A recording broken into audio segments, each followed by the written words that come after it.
The Jinn Cemetery in the Empty Quarter. Deep in the vast expanse of the Empty Quarter, also known as the Rub al-Khali, lies a mysterious and haunting place that has long been shrouded in myth and superstition, the Cemetery of the Jinn.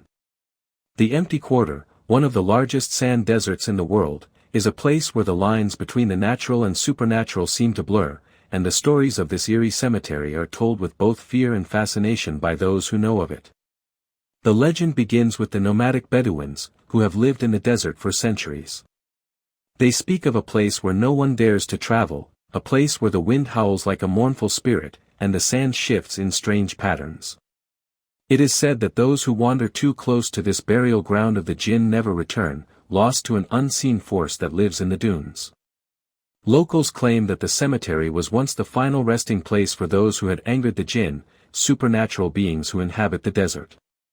The Jinn, known to be mischievous and sometimes vengeful, are said to have cursed this land, turning it into a place of death and despair.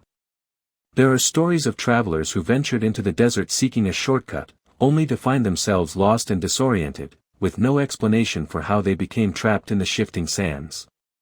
When they were finally found, their bodies were often discovered with expressions of horror frozen on their faces, their eyes wide open, as though they had seen something beyond comprehension. One particularly chilling story is of a caravan that once passed through the Rub al-Khali on its way to a distant town. The caravan leader, a seasoned Bedouin named Fahad, had heard the rumors of the cursed cemetery but dismissed them as superstition. Confident in his navigation skills, Fahad led his group into the desert, thinking they could cut through the wasteland to reach their destination faster. As the sun set, the winds grew stronger, and a sense of unease settled over the group. They pressed on, unaware that they were unknowingly headed straight into the heart of the Jinn's domain. By nightfall, strange things began to happen.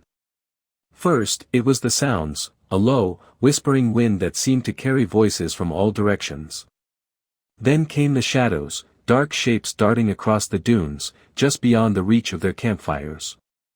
Fahad, growing uneasy, ordered his men to pack up and leave, but it was too late. They had entered a realm that was not their own, and the Jinn were already watching them. The next morning, the caravan was gone. Only the camels remained, scattered across the desert like abandoned vessels. The tracks of the men vanished without a trace, as if the sands themselves had swallowed them whole. The only thing left behind was a single, haunting sound, a whisper carried by the wind, saying, "Do not disturb the dead." To this day, the cemetery of the Jinn remains a place of terror and legend. Some say the Jinn still roam the desert, guarding their sacred burial ground, punishing anyone foolish enough to trespass. The nomads know to avoid it, and even modern-day travelers, equipped with the latest technology, have disappeared when they ventured too close to the cursed land. There are even reports of strange lights seen flickering in the distance, especially on moonless nights.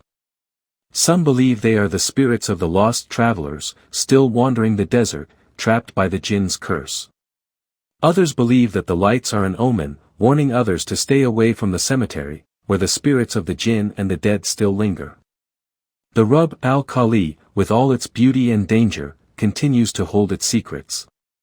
Whether the cemetery of the Jinn truly exists or is simply a tale passed down through generations, one thing is clear: the desert is a place where not all things are as they seem. And for those who dare to enter, the desert's true inhabitants, the Jinn, are always watching, waiting for their next victim.